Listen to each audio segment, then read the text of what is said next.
Hello everyone and welcome to the October, believe it or not, October desktop time. It's hard to believe it's already that far into the year. Hopefully you all survived the extension deadline over the weekend / Monday in flying colors. We were just joking, Penny and I, that it's wonderful the IRS gives this huge amount of time from April 15th, but for some reason everybody wants to use up the whole thing right down to the last minute. So anyways, we hope you survived and it was a bearable extension season, and we're glad you can join us today. We are very excited today to have Penny Lane with us, and she's going to be opening up in just a moment after I read through their introductions. And then we also have Cheryl with us from Corrigo, and so she's going to be demonstrating Corrigo, the field service application for Intuit. So we'll get to that probably about middle of the hour. Just a reminder to everybody, Desktop Time is sponsored or hosted by QBox, and really the intent again of Desktop Time, just to start off, is to give people that have decided they really like desktop for one reason or another, or for financial professionals that are supporting desktop clients. We hope you can come here and learn something about an application that integrates with desktop, and hear from some wonderful speakers like we have today that can give you different tips and tricks and things you can do with your finances. And so we're here every month. We're actually finishing up almost our first year in Desktop Time, and we're already working on our calendar for next year. We'll talk about that some more later. Without any further ado, though, I'm going to go ahead and introduce our panel today. Again, we have Penny Lane with us, and Penny Lane has been a certified QuickBooks Pro advisor since 2005. She has over a decade of hands-on bookkeeping and CFO experience. She specializes in helping bookkeepers get their work accomplished accurately and efficiently, and helping small business owners understand their numbers and how to turn that understanding into smarter decisions, more profit, and ultimately the business of their dreams. Penny's latest venture is helping accountants and bookkeepers master their marketing and turn their expertise into a high-paid consulting practice with her Evolved Accountancy Academy. Look for more to come with this in the future. Penny has created dozens of online training videos, including an extensive QuickBooks for Contractors training, coined the Job Costing Intensive program. She works her magic one-on-one remotely with bookkeepers and business owners all over the world every day. And if you're interested, you can learn more about Penny's work, watch her amazing video tutorials, and even set up an appointment to speak with her at jobcosting.com. And we'll also have that link on Desktop Time after today as well, so you can find it there if you've forgotten what that web address is. And we also have Cheryl. I was afraid I was going to mispronounce her last name. McAlrath is an executive partner, sales and alliance manager with over 15 years of successful leadership and sales management in the technology industry. Cheryl is recognized as a channel expert in the industry and sought out as a trusted business advisor by business partners and leading technology companies across North America. She's had the opportunity to work with many of the leading technology companies, including IBM, HP, Intuit, EMC, NetApp, and Oracle, all the small ones, throughout her career in the technology industry. Her real passion is working with business partners, resellers, and customers to help them identify new opportunities and grow their business.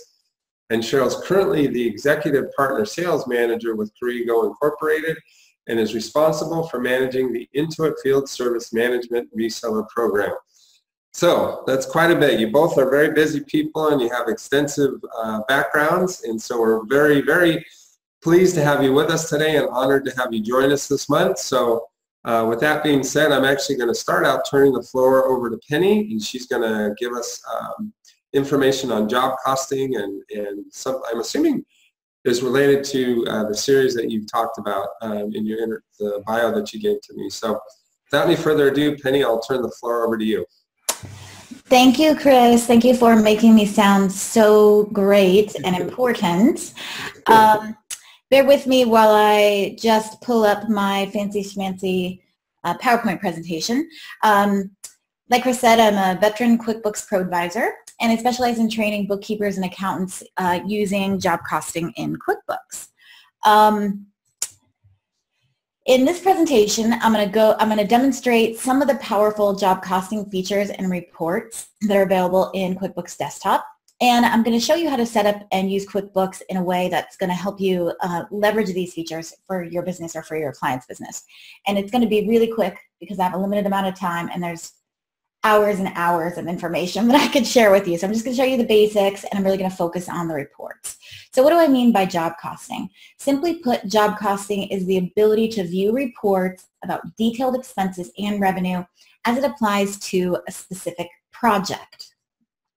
It's most often used by building contractors, specialty contractors, and for these businesses, I think it's critical that they have job costing reports.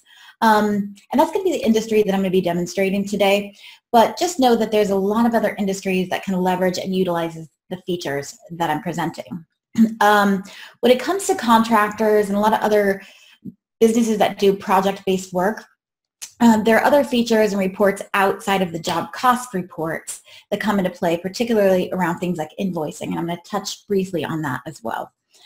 The most important thing to understand about job costing in QuickBooks is that almost all of the job cost reports, the ones that you'll find on the job costing menu or the job time and mileage or the contractor reports menu, they're all item-based rather than the general ledger-based reports that we're all used to using, like the financial reports. This is what allows for the really dynamic and detailed reporting, and it's also what causes the most of what you might call complications. It's really specific, has to be set up and used a very specific way, and it's something that a lot of people, even accountants and pro advisors, can't really figure out on their own.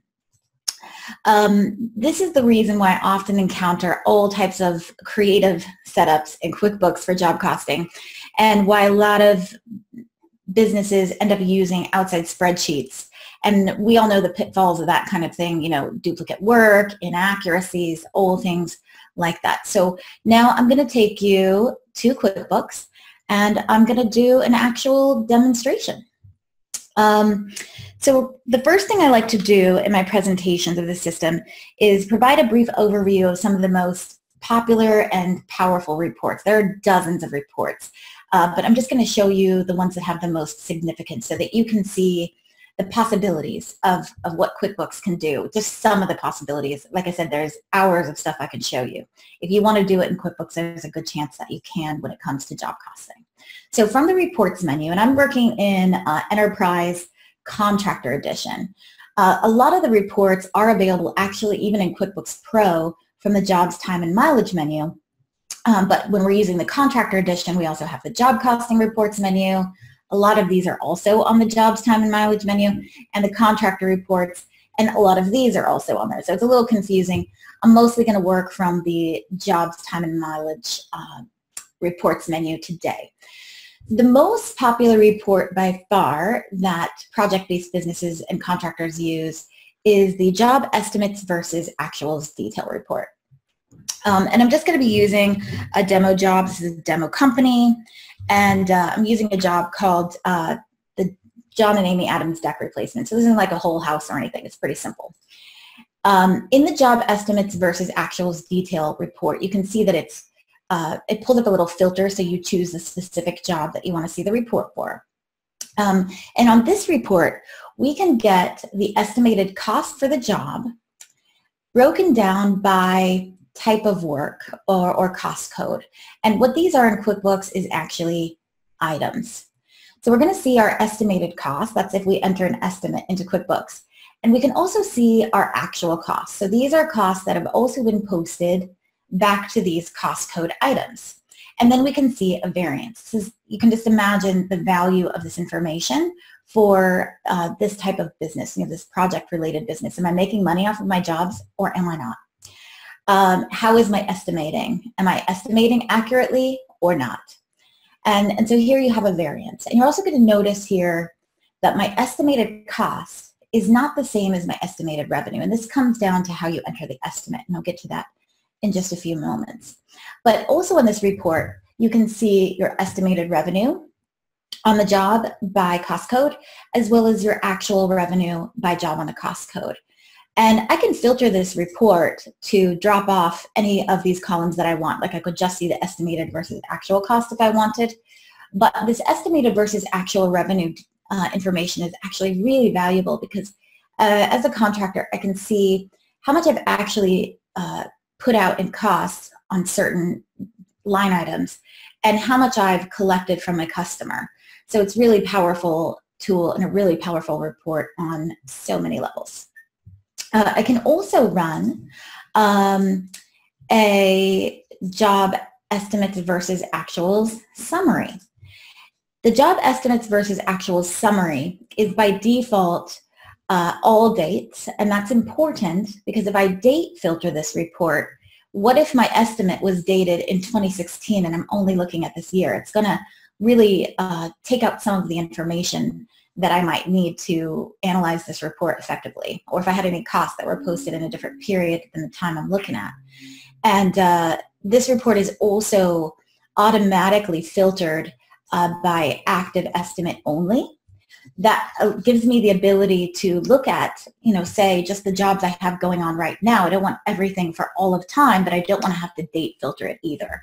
So if you are going to use this report with a date filter for some reason, like I just want to see what happened, during this year, you're going to want to remove the estimate active and then use the date filter instead.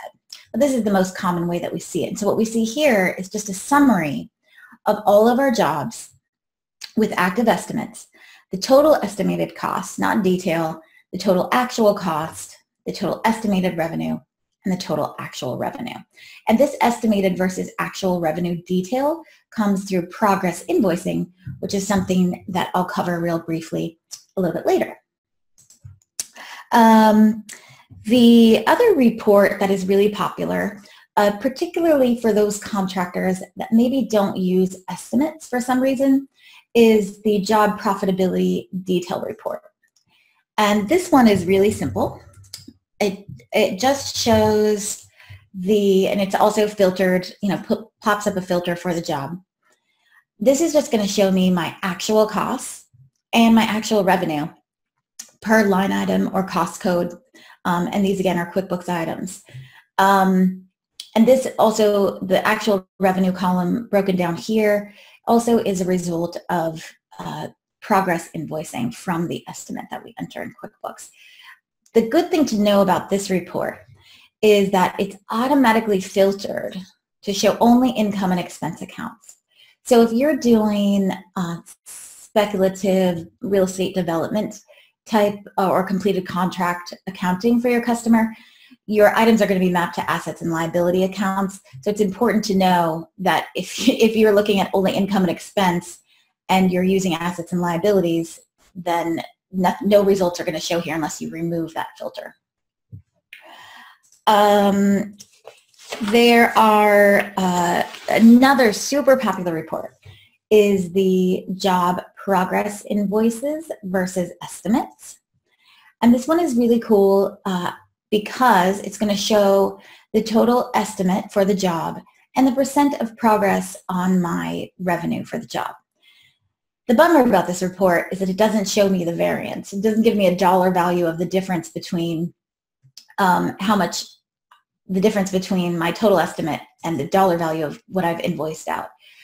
You can also use the job estimates versus actual summary and remove the cost column to get this similar report with the variance column on it. But I do have clients who really live by this report. Now, what I like to do with this report, because it doesn't come with any kind of estimate active filter, is customize it to show all dates and then filter it to show only active estimates. That way I can make estimates inactive, and then I'll memorize it that way and have them drop off. Otherwise, this report is going to grow exponentially. And again, the date filter can be a little tricky because I don't want to filter anything out if I'm crossing between periods. So that's what I'll do oftentimes with this report, is filter it to show estimate active. And then when I'm finished, because the job is 100% billed out, I'll go to the estimate. I'll mark it inactive.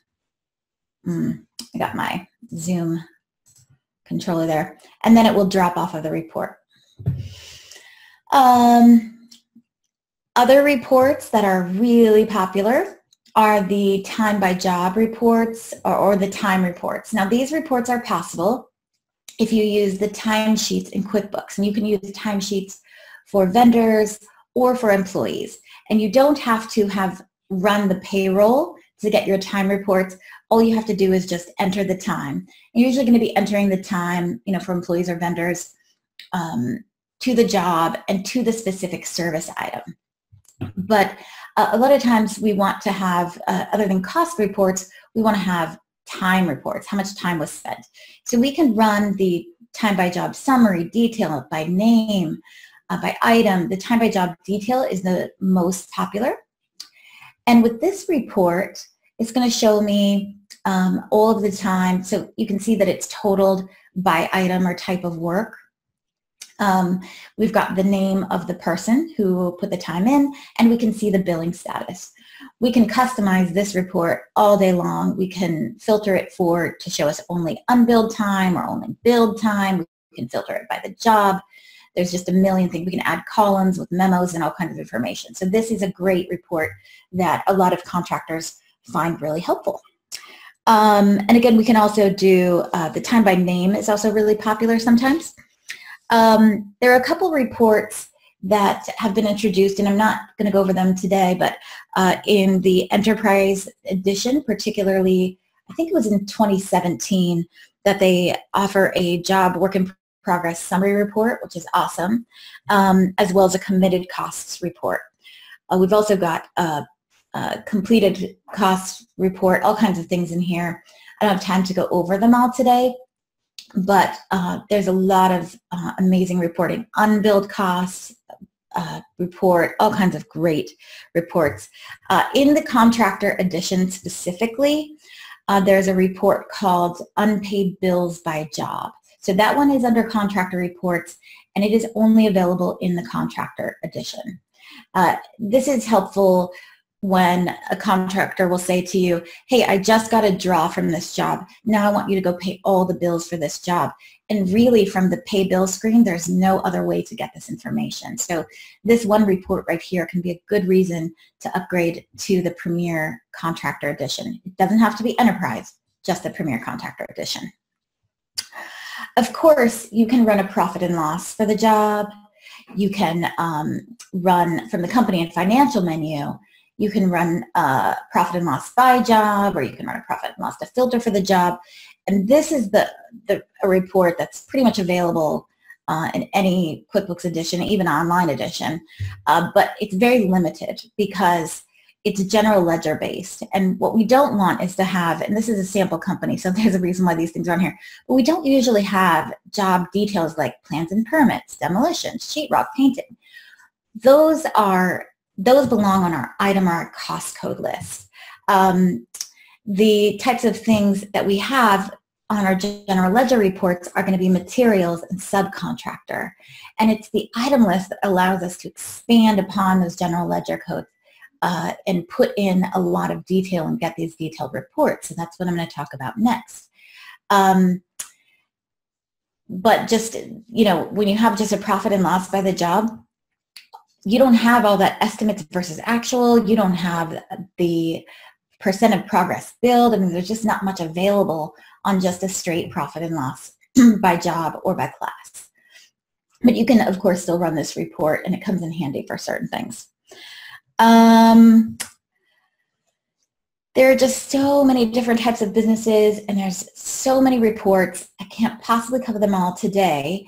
But if you're looking for a particular kind of job cost report in QuickBooks, there's a good chance that you can get it. We've got some limitations, but it's incredible the capabilities of job costing in the desktop version. So all of this starts, as far as the functionality to actually get to these reports, it all starts with the item list. The item list for most businesses is really used to create invoices, right? So you have to totally change your thinking about using the item list when we're talking about setting it up for job costing. For contractors, the item list is going to represent, like this typical building contractor, what they'll often refer to as cost codes. So this is the type of work that's being performed and you know, divided up into things like labor, subcontract, and materials. The most important thing about setting up your item list for job costing is that you need to set up two-sided items. So when we go to set up an item in QuickBooks, this is kind of what pops up. You can choose the type of item. And talking about the type of item that you're going to use, for the most part, we're talking about service items. A lot of people find this confusing because they think that materials should be classified as inventory parts and labor should be classified as service items. But in the job costing world, it's really a different purpose. Some specialty contractors will want to divide their job cost reports up, and they want all the labor to show together and all the materials to show together, and maybe their materials list is a really long, drawn out thing. So in that case, sometimes we will set up the labor as service items and the materials as non-inventory parts. Inventory is a whole different subject, very problematic in job costing, can't cover it today. But for this example, when we run our job cost reports, we really want to see the framing labor and the framing materials in a group together. So we're going to set all of our items up for job costing as service items. And when you come here, this is what it looks like. It gives you just basically one account to map your item to. And when we're using it for invoicing, it's fine. We can just call it construction income. But when we're using it for job costing, we need to use it for both recording our costs and on our estimates and recording our revenue. So what we need to do is check this box here that says this service is used in assemblies or is performed by a subcontractor or partner. Terminology that is really confusing, but what it means basically is that it opens up the item and it gives me two sides. I can have a purchase side, so this is the description here that's going to be used on my purchase transactions, and this is the account that will be used when I use this item on purchase transactions. Let me just open an existing item and give you an idea what I mean. So if I open up the demolition materials item, for instance, the purchase side of the transaction is for purchase transactions. Purchase transactions are paychecks, bills, checks, credit card charges. So any time I'm purchasing something, what account do I want to use on that transaction? So the account is kind of hiding behind the item.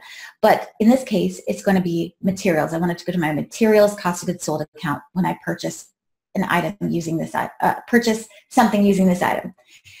And on the other side of the item, we have the description and the account mapping for the sales transaction. A sales transaction is going to be an invoice or sales receipt. And when I create an invoice to a customer, I want that transaction to post to my income account. So now I have one item that I can use to record costs and post it to the appropriate cost of goods sold account. And I can also use that same item on my estimates that I'm going to use to create invoices or just invoices. And then it's going to post to my income account. What happens if I don't have these two sides and I try to use this for job costing is that I only get to map it to one account. So if I record a cost for materials to this item, it's just going to go to construction income. So what's going to happen is that amount, instead of being debited to my cost of goods sold account, it's going to debit the construction income account. It's going to take away from my income and create a big mess. And I can't tell you how many clients I've worked with who tried to set up job costing and their accounting was just a disaster. So this is the number one key to job costing in QuickBooks: two-sided items, using the item to both record your costs, your estimates, and your revenue. One last thing I want to say about the item list is the numbering system. So you'll notice down here where I've got this number called 5,000 that it's popping up under my 05. So there's a logic behind this numbering system, 1, 2, 3, because if I start to get into hundreds of and thousands of, then my item list is no longer in order. And as a contractor, the way that I want to set up my item list is in order of the timing that the work is done. So the first thing I'm going to do is do plans and engineering, then I'm going to do some demolition, and later I'm going to do plumbing and floors. That way when I'm looking at my job cost report, it's in order by phase, so that I'm not looking at my job cost report and seeing stuff at the top, like flooring, that doesn't happen until way later, and I'm looking all over the place. So we like to keep the job costs or the item list in a numbering system that will keep it in order by the phase of the job, first to last. that's really all I have to communicate about the item list. A lot of times specialty contractors will have a challenging time coming up with their item list because it's not as straightforward as this. Oh, one more thing I want to say about it. The detail level. So notice that I've got sub-items, I've got excavation, and then I've got sub-items for things like labor and subcontractor and anything else that I might do. And there's a couple of reasons for this. Number one, I think it's really important for job costing to get good estimates versus actuals for the project manager, estimator, or contractor to see what they estimated their cost for labor was going to be versus materials and so on, so that they can see if they have a problem or an overage, where that overage is. Like, where did they go wrong with their estimating, or where did something go wrong in the job or on the project? The other reason is that each item can only be mapped to one general ledger account. So if I want to map these items to anything other than just job-related costs or just one cost of goods sold account, I got to have an item for each one so that I can keep my materials on my general ledger separate, say for my subcontractor costs and things like that. A little tidbit is that when it comes to labor costs, even though I do map my labor items to the appropriate GL account, if I'm running payroll in QuickBooks and using the service items, the payroll item GL mapping will actually override the service item general ledger mapping. So that's a good thing to know, because you got to make sure you're using payroll items that are mapped correctly. Okay, so that's all I have to say about the item list. And this is where I've spent most of my time, is on the item list and the reports, because it's the most important. But now I'm just going to quickly, really quickly, because I don't have much time, run through some of the typical transactions. So first thing, recording costs is actually really simple. If I'm going to enter a bill, if I'm going to write a check, if I'm going to enter a credit card charge, the most important thing that I need to know is that for any job costing transaction, I need to use the items tab. And then I'm going to simply put the vendor name in, and then I'm just going to use the item that applies to the purchase, right? Maybe I bought some framing materials from these guys. Then I'll put in my amount. Then I'm going to put in my customer job. Oh, sorry, I got this weird pop-up. Then I'm going to put in my customer job.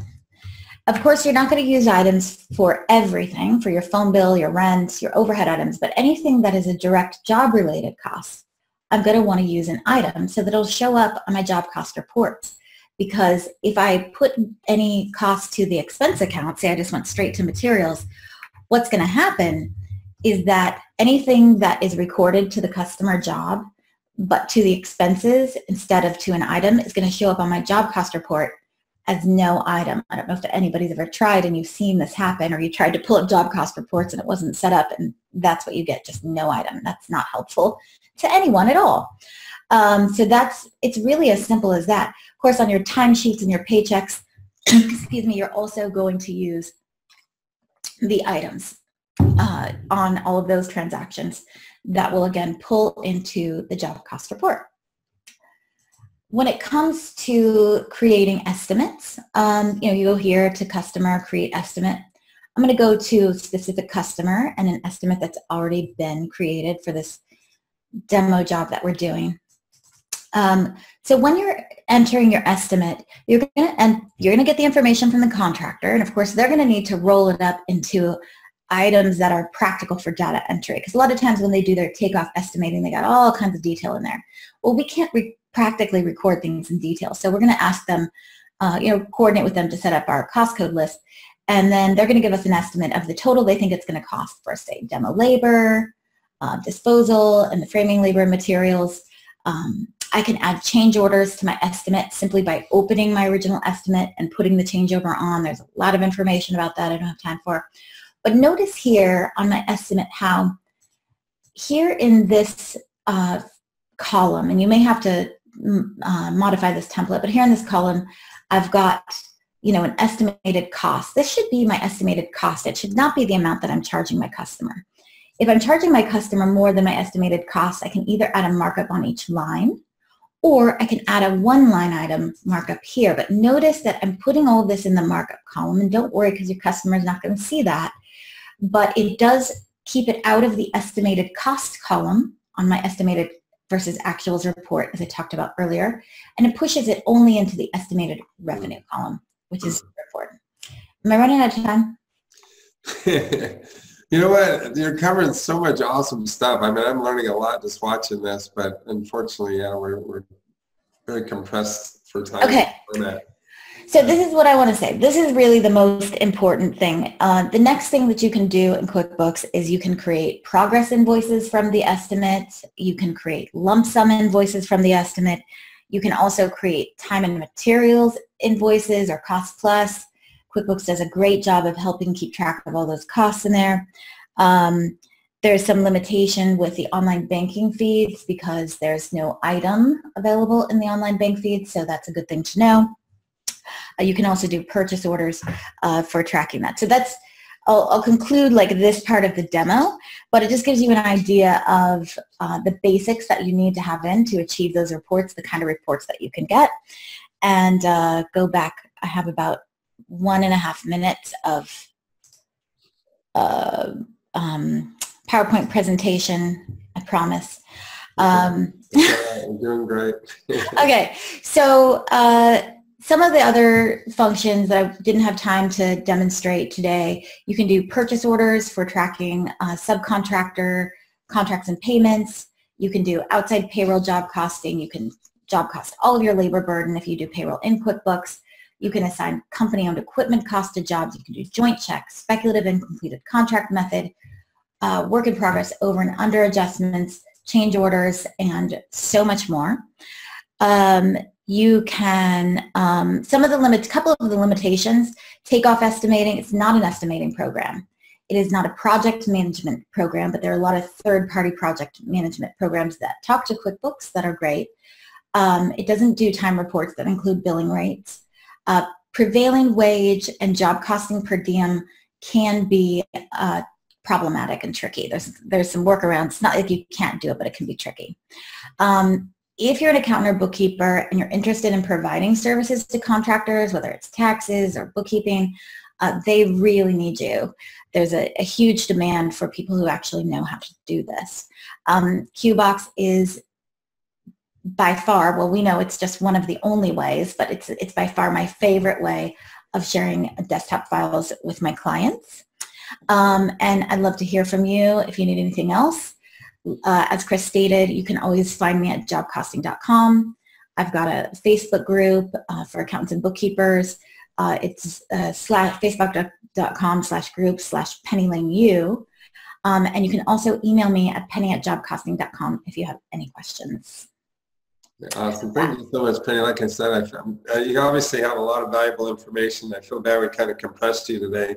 Oh, no. I mean, I could go on for hours. I knew it was a short presentation. I was like, what am I going to cover? I don't even know. But I hope everybody just has a good feel for what is possible in QuickBooks Desktop.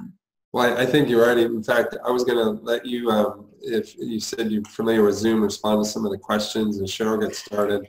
Sure. You got some very good questions, but also, folks, not only will Penny's information be available on the website, we're also going to send in all the follow-up emails to all the registrants and participants. So, because obviously, if you're a contractor, that's invaluable information. Learning how to properly do the job costing, I can see even from the questions, these are things that come up in people's minds and the questions they have on a regular basis. So take advantage of Penny as a resource. She can help you with managing your business, managing the finances of your contracting business. So thank you very much again, Penny. I'm sorry that I'm compressing your time so much today.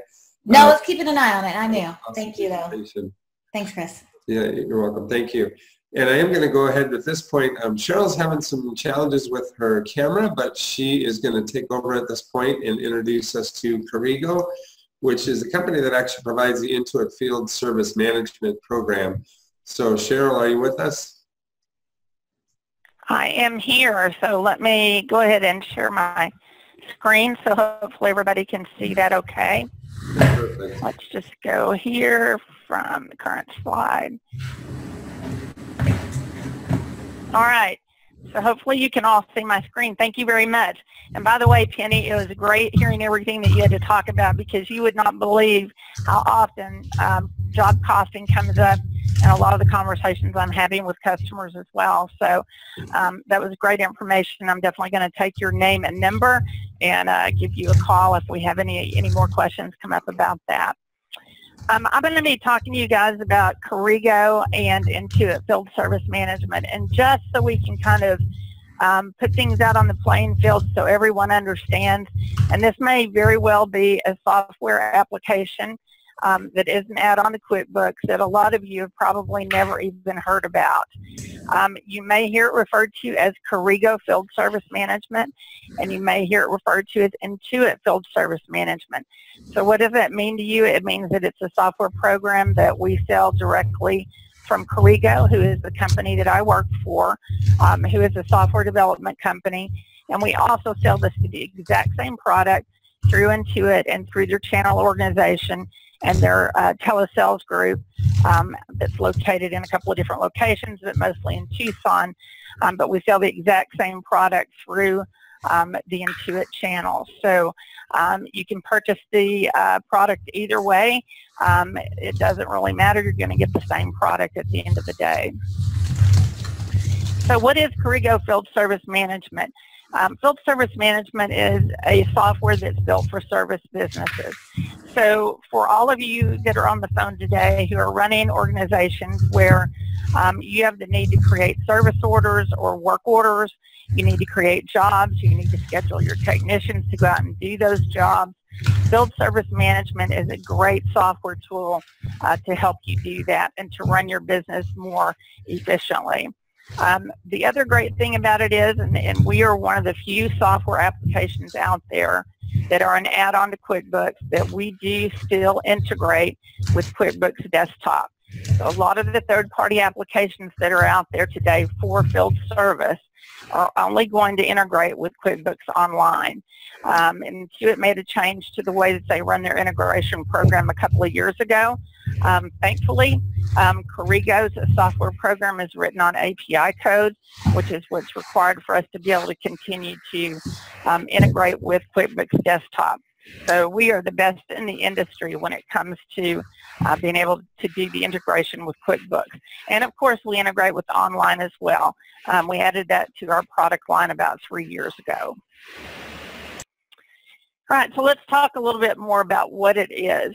Scheduling and dispatching system for service and repair companies. If you've got an HVAC customer, heating, venting, air conditioning, electrical, plumbing, any of those type of customers are going to be a perfect fit for field service. We're looking for companies that do what we call non-routine type service work. Who would not be a good fit for field service? Let's say that you have a yard man that comes to your house every Tuesday. He mows your yard, trims your hedges.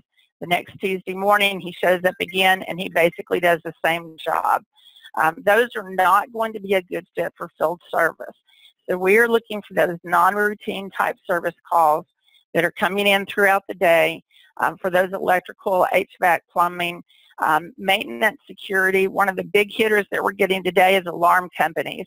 Every company in the world, as well as probably the majority of homes today, all have some sort of built-in alarm system that they're using at their location. So those are big industries that we are working in today.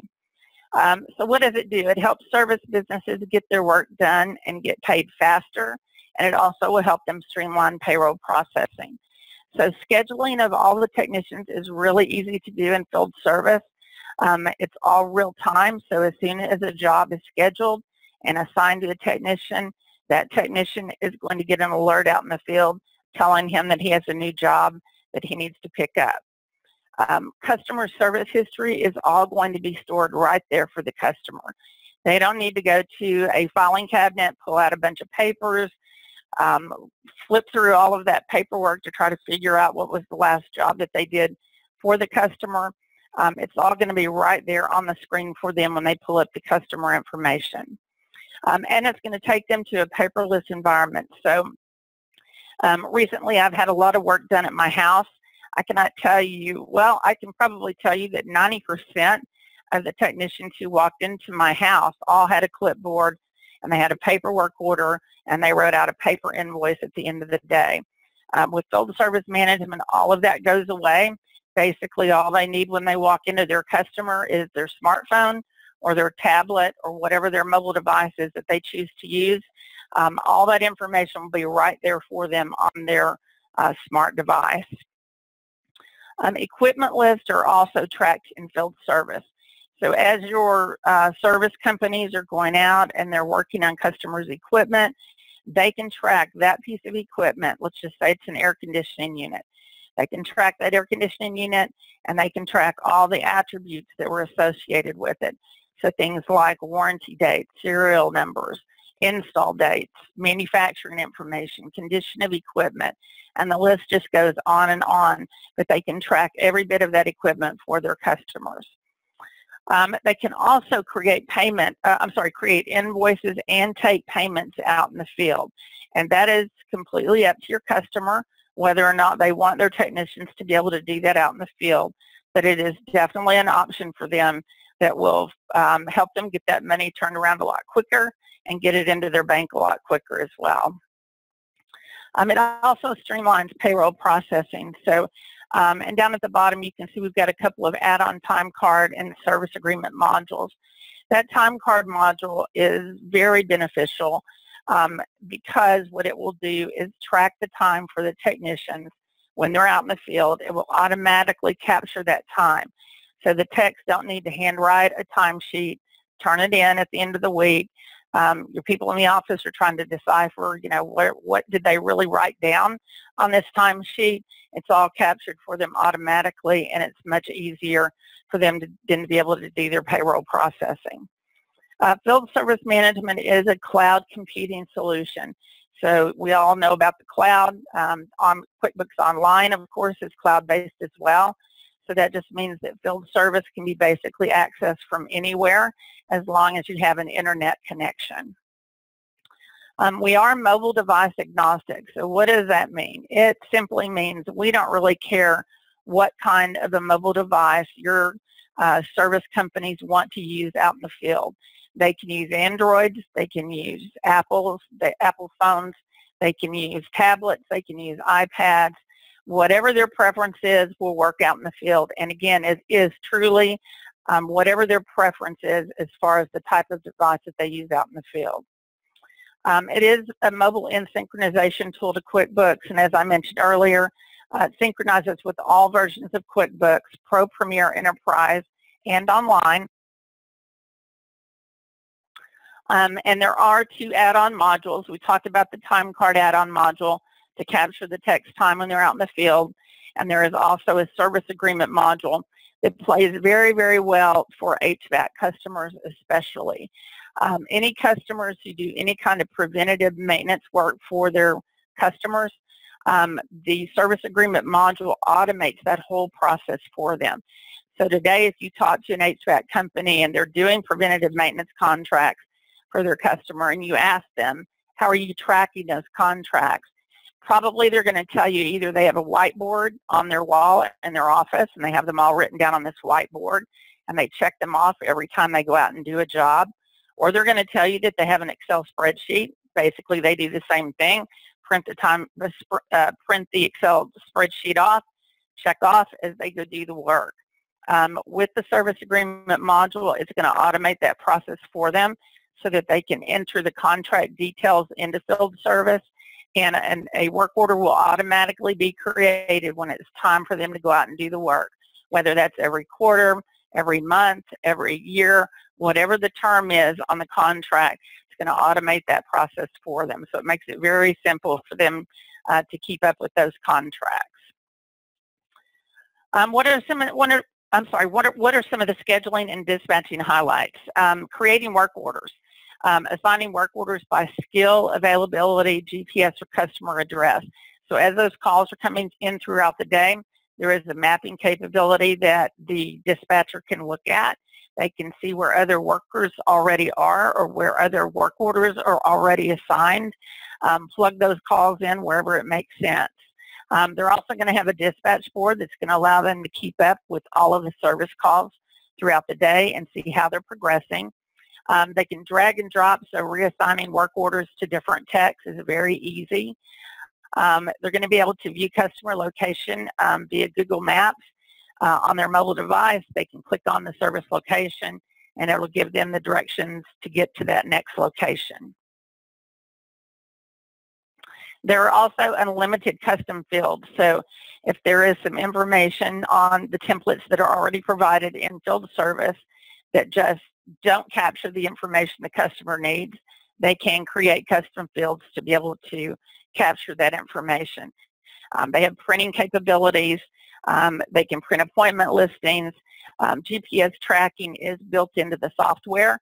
So if they want to know where their texts are throughout the day, if they want to know that they were at McDonald's for lunch today, they'll be able to see that through field service management as long as that technician is logged into his device out in the field.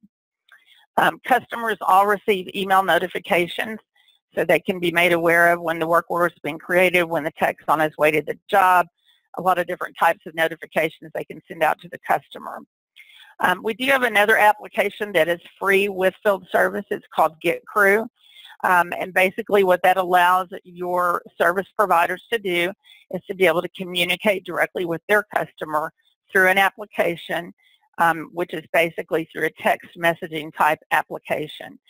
So it allows them to communicate. If a customer needs a service call, he can open up his application on his smartphone. He can tap on that service provider. It will pull that information up, and he can instantly send a text message over to that service provider that says, hey, my air conditioning is not working today. I need someone to come out. So immediately that text messaging can begin, and they can schedule the call and get a technician out there to do the job.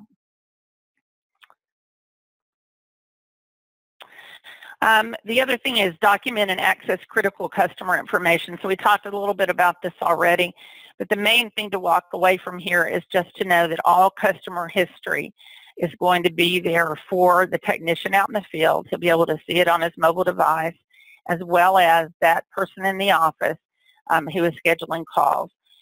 This is going to come in really important. Maybe a customer calls back and they say, you know, you were out here 2 weeks ago. I'm having the same problem with my air conditioning unit I had then. You need to send somebody else out. Real quick, that dispatcher in the office is going to be able to pull up the customer account. They're going to see where they were out there 2 weeks ago. They're going to be able to see the work that was done, and they're going to be able to take care of that customer really quickly. As well as I mentioned, the technician on his mobile device out in the field, when he pulls up that work order, he is going to be able to see all of that work order history as well. Photos, schematics, notes to customers, PDF files, anything like that can also be attached to both the work order and the customer record in field service. Your technician's out on the job. He works on a water heater. He wants to snap a picture of that and attach it to the work order while he's there. He can do that. Recurring work orders, we also talked about that. That's the preventative maintenance contracts we talked about earlier. A lot of people, they may not actually be using preventative maintenance contracts, but they may have recurring work orders that they need to create. Maybe they need to go out to a customer location every quarter and replace all the filters in their building.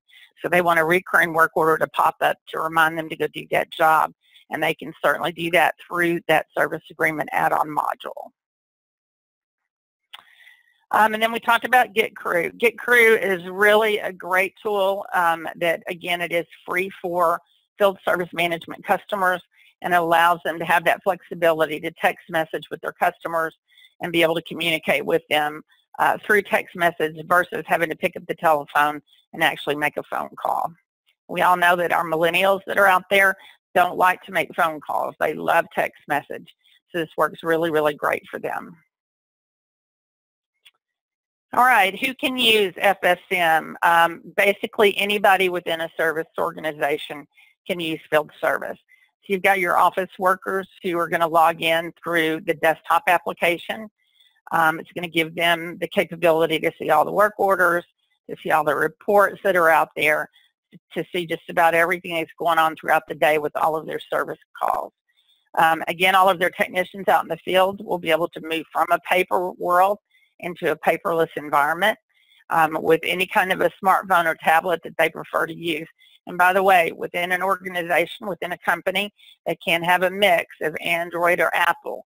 So if one tech prefers to work on an Android, another on an Apple phone, that's perfectly fine. You can also use laptops out in the field.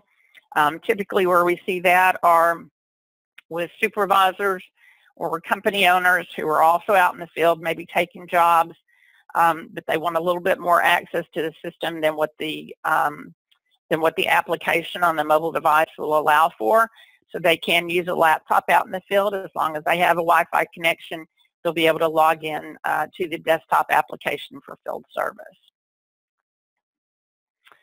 All right, what about pricing? It's pretty simple. Pricing is $35 per month per user, and that is for field service management.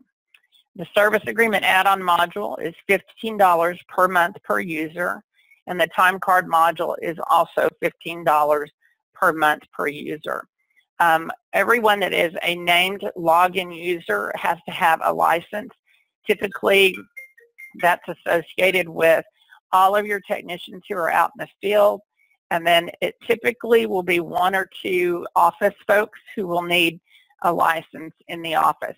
You do not have to have the same number of field service management licenses as you do QuickBooks. And in some cases, with field service management, it may eliminate the need for some of the QuickBooks licenses that they have, simply because those folks are not needing to log into QuickBooks anymore. They're able to do their job through field service management. What does that include? It's anytime, any place access, customer and equipment service history, smart scheduling, the dispatch board, customer location mapping, the GPS, mobile invoicing, and payment capture and reports. All of that is built into that $35 per month per user. There is an online learning center, and there are also software upgrades that are available for free. Support is provided by Corrigo.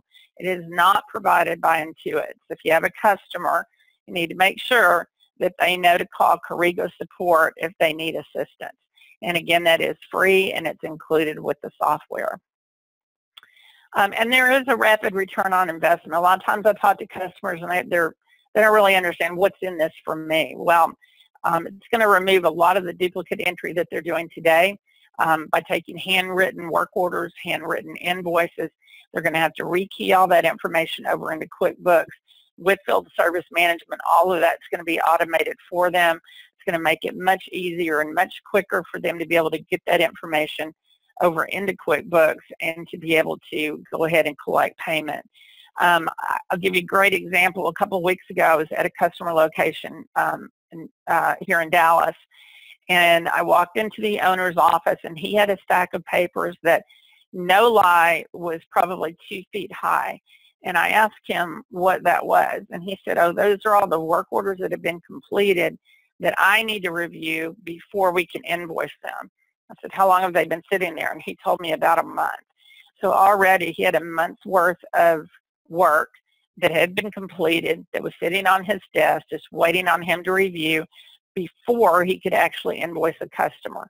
So you're talking at least 60 days before he's going to be able to turn that around and collect payment. With field service, that process is much quicker.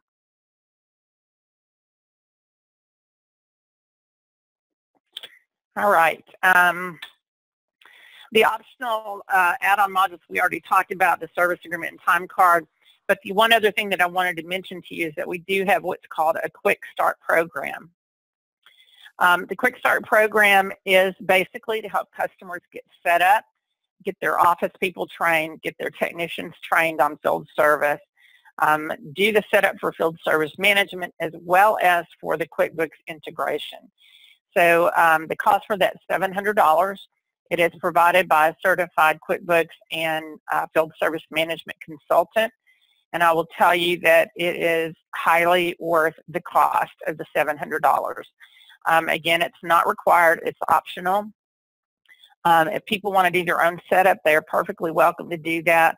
But this is a great opportunity for them to be able to get up and running a lot quicker.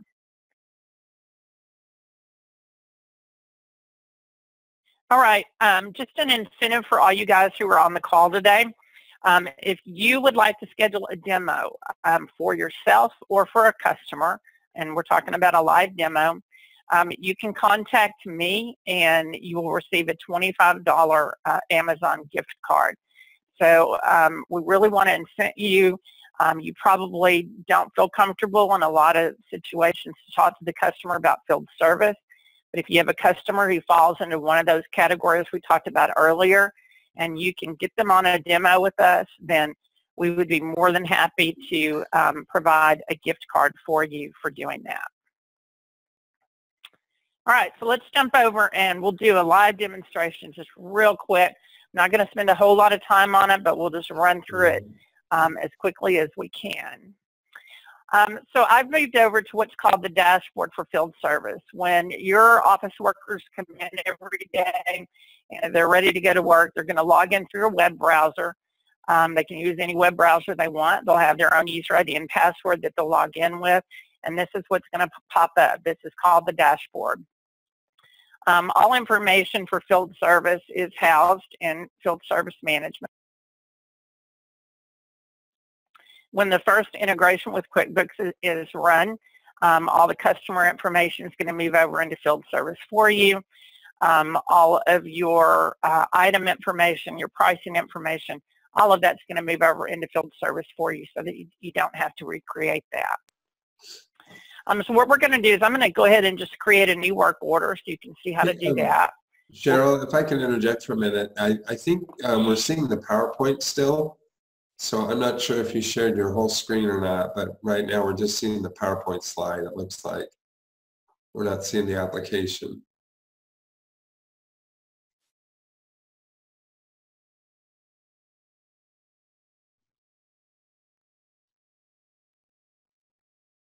I think it showed up, I think, for a moment and then went back to PowerPoint.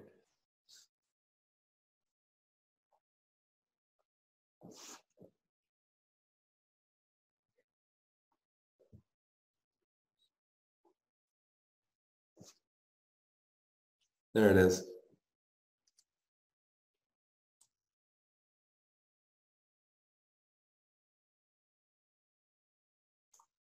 Yeah, we can see the Corrigo application now.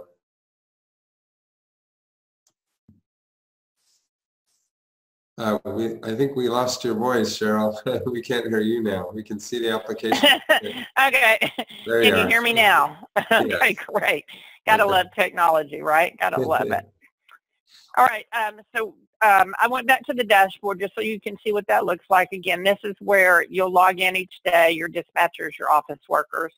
And as those service calls start coming in, this is where they're going to create the work orders and schedule those calls. So what I'm going to do is I'm going to create a work order for you. So I'm going to go over to the new work order button here. I'm going to open that up.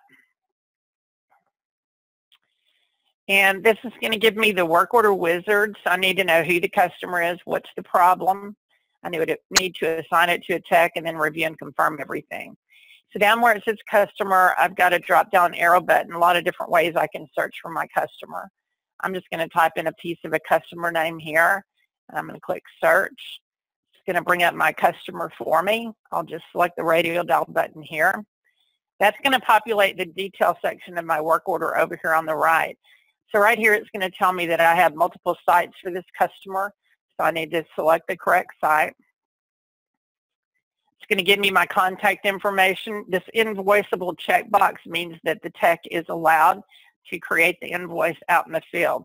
Does not necessarily mean that he's going to give it to the customer or he's going to collect payment, but he will be able to create that invoice out in the field. We can give it a PO number here if we need to. And then this project manager is actually a custom field that was created for this particular customer. I'm going to tell it next. That'll bring me to the second step of the work order. It's going to tell me up here if I have any work orders that are already in the system for this customer. That's going to ensure that I don't create a duplicate work order. You can have multiple work order types, maybe callbacks, maybe just a regular request, maybe an install. We'll make this a regular request. We're going to just select the type of category problem this is a common problem. That's going to populate the service area of my work order over here. So I'm just going to say I'm going to change a filter. I'm going to put over here in this description field 30 by 36 filter to be replaced. So the tech will be able to see that on his mobile device out in the field. If I needed to add a location, maybe I want to put AC unit on roof. And if I wanted to see site history for this customer, I can come down to service activity, click on site service, and it's going to bring up all of those work orders that have been completed for this customer in the past. Not only the ones that have been completed, but those that are in process as well. I'm going to go ahead and scroll down to the bottom and tell this next. That'll go to the third piece of the work order, which is actually assigning it to a tech. I'm going to come down to the appointment type. I'm going to go ahead and schedule this job. I'm going to give it a promised arrival time of today, and we'll just make it 4:30 Central Time. You can give it a window of arrival time. It's not required. You need to assign a priority. We'll just make it non-urgent. You can assign a skill level if you need to do that. It's going to give us an estimated duration time of 1 hour. The ETA, you can provide that as well, but it's not required. It's going to give me a due by date of 5:30. If I scroll down here to the bottom, this is actually my dispatch board. So the work order that we're creating right now for Whataburger is right here. You can see it showing up in black, and you can see over to the left that it's actually unassigned. We've not assigned it to a tech yet. We can do that a couple of different ways. We can drag and drop that call, and we can assign it to a technician that way, or we can use the radio dial buttons that are over here on the left. I'm just going to select Mr. Tommy Tech here, since that's the technician I typically use. So you can see the work order's been assigned to him. I'm going to tell it next. That's going to bring up the last piece of the work order. Just look over everything, make sure it's correct. We've got a note field here. We can add a note for the technician.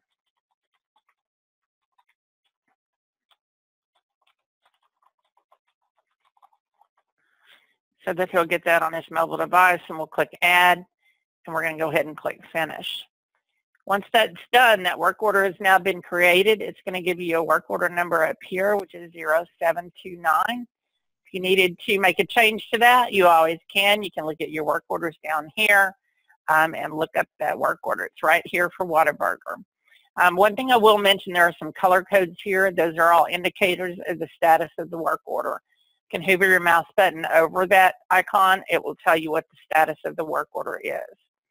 I'm going to go ahead and open up my dispatch board so you can take a look at that. So this is the dispatch board, and one thing I'll mention is this is independent of the dashboard for field service. So what that means is most customers want to open this up and they want to show it on a monitor throughout the day so that they can keep an eye on what's going on with all of their service calls. So you can see all of the different calls that we have assigned on the board today. And over on the left, you can see who all the technicians are. All the colors do have a meaning. The blue, anything blue and green is good. The tech is either there already working or he is on his way to the job. Red means there's something going on with that work order you probably need to be aware of. Maybe it's running late. Maybe it's been put on hold because of parts. A lot of different things can happen there. Anything in yellow, we're still waiting on the technician to pick up the job on his mobile app. And anything you would see in gray would have already been completed. These with dashes around the call mean that I am the secondary technician on the call. One other thing I'll point out, I'm going to open up the Show Map button here. So this is that map that's going to show you where all of your service calls are. So a lot of people ask about route optimization. This is not going to really put a route optimization list together for you. But what it does is it will show you where all of those service calls are. And if I scroll in, or maybe even out, you should be able to see me. This is me. I'm logged in, so you can see my location at this current point. So if all your technicians were logged into the system, you'd be able to see where they all were located. That way it will help you make sure that you assign that job to whoever is in the closest proximity to where the job is located. So just another great way to optimize and schedule their jobs throughout the day. All righty, I'm going to go back over here. I'm going to open up my mobile device real quick, if you'll just give me 1 second. Hey, Cheryl, I want to show you what actually, we're 5 minutes over, and I think people are having to get going also. Okay. I don't know if you had something no worries. you want to show us, or. So one thing, I just have like 2 minutes to show them this mobile app. Okay. Okay, you sound a little hesitant there. No, I don't. All right. I hope so. People, is 2 minutes okay? All right, so let me get on here.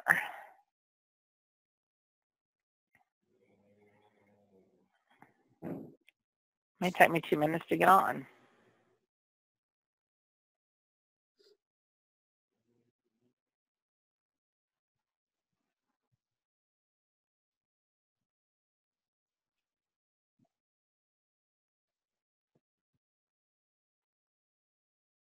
Here we go.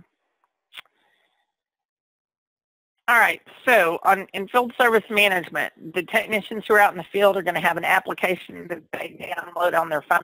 It's going to look like this. It's going to have a blue background, white wrench. They'll open that up every day and they'll log in. It's going to give them all of their work throughout the day that they have to get done. We're going to go to this waiting for pickup line. I'm going to go ahead and have the technician pick that up. We're going to pick up this Whataburger work order here. That's going to open up all the details of that work order so that the technician can see it out in the field.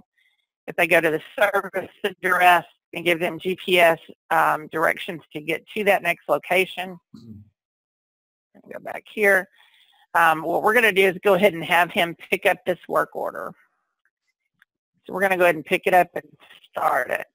Back over to my dispatch board that we were looking at a few minutes ago, and I open that up. Back in the office, you're going to be able to see it's still in yellow now. I'm going to click the refresh button up here. And actually, this is the call we're working on. You can see that it's turned green. That means that that technician is on his way to the call. So if I go back over to my dispatch board, what he's going to do is go finish his job. And then he's going to go ahead and complete this work order. So we'll go back to our status line. We'll mark this work order as complete. It's going to give me a note field where I can enter information. One thing I'll point out is down here below, if I can get rid of this, down here below there's a microphone so the technician in the field can use that. Work has been completed.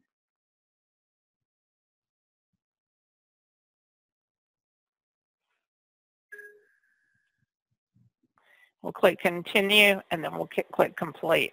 Now that's been added to that work order. From there, if they want to get a signature on this work order from the customer, they can do that. We're going to go to the box down here in the far bottom right corner. We'll click on that. We're going to say we're going to accept the customer's signature. That's going to bring up a PDF version of that work order. Up in the top right corner, we'll click accept. That'll bring up a signature screen. You can have your customer sign off on the work order. We'll click done. Now, if we want to send that to the customer, we can do that. We're going to click on the box again. We're going to click on send the work order. Now it's going to allow me to attach that signature to the work order that I just received from the customer.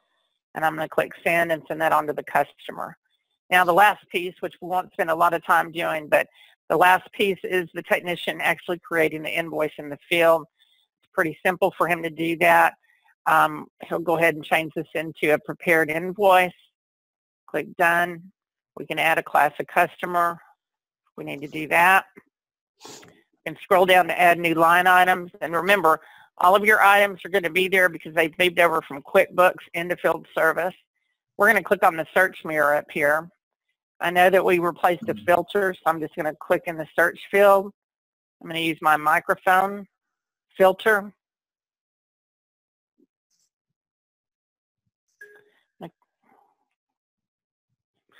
I'm going to click search. It's going to bring up. I'm really sorry. We're going to have to wrap it up because we're 10 minutes past and I'm getting angry messages. So No worries, no worries.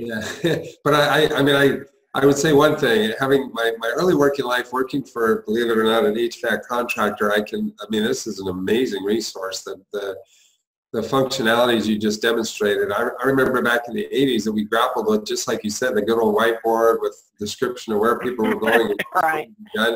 So this is absolutely invaluable for a contractor that's working out in the field and has techs out there. And HVAC seems like an absolute fit, and I'm sure it carries over also to other service-related industries. So I'm really sorry to do that to you. I definitely, if you are a contractor and what you've heard today has tickled your interest, I think it's definitely worthwhile to schedule the demo with Cheryl. And we'll also have that information as well on the website. We'll send it in the follow-up email. So please, if you're in a service-related industry and this is an invaluable application that will really help you to streamline your operation, make your techs more efficient, and like she said, you won't have invoices sitting around for 60 days. You can actually be billing your clients expeditiously, so it manages your payables and receivables as well. So thank you very much, Cheryl. I'm so sorry that we had to cut you off, but that was an amazing demonstration, and I know people that are interested in an application to run their field techs will definitely be interested in the Corrigo app. So we do have to wrap up, though. I wanted to also thank Penny again. I'm not sure if she's still there, but thank Penny for joining us and for her presentation today. I feel like I really compressed both of you. I'm sorry. We'll have to have a 2-hour desktop time or 3-hour maybe. But great information. I highly encourage everyone that's watching today, if you have an interest in learning more about job costing, please take advantage of Penny's training resources. And if you have service technicians, I think the Corrigo application is an absolute no-brainer. I think cost is kind of irrelevant just based on the return that you've received from the application. So thank you both very much for joining us today. And want to thank everyone in the audience also for coming. I know some of you already signed up, but please remember to join us. We don't have a desktop time next month, just scheduling wise. Most of you are probably aware we have QB Connect next month, which is a big event out here in good old San Jose, California. We just recently found out QBox will be sponsored there. We'll be way out in the back corner somewhere, but we will be there, so stop by and say hello to us. And as always, thank you to Allison, who doesn't like to appear on camera, but she's here. She's the one that's doing all the hard work. So thank you to everyone. Join us in December.